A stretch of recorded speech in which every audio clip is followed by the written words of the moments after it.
లక్ష్మీదేవి ఆనందంతో మీ ఇంటి సింహద్వారం దగ్గరకు వచ్చి మీ ఇంటి తలుపు తట్టి ఇంట్లోకి వచ్చి తరతరాల్ని అనుగ్రహించాలంటే, చిరకాలం ధనానికి లోటు లేకుండా ఉండాలంటే 101 రూపాయి బిళ్ళల విధి విధానం పాటించాలని రహస్య పరిహార శాస్త్రంలో చెప్పారు.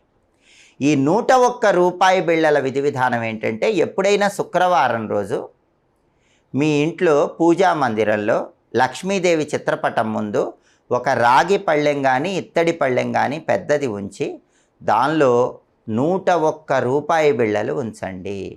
ఆ 101 రూపాయి బిళ్ళల మీద ఒక మట్టి ప్రమిదలో ఇంకొక మట్టి ప్రమిద ఉంచి ఆవు నెయ్యి కానీ నువ్వుల నూనె కానీ పోసి 3 ఒత్తులు వేసి దీపాన్ని వెలిగించండి. అలా దీపం వెలిగించిన తర్వాత లక్ష్మీదేవికి పరమాన్నం కానీ కట్టె పొంగలి కానీ నైవేద్యంగా సమర్పించండి.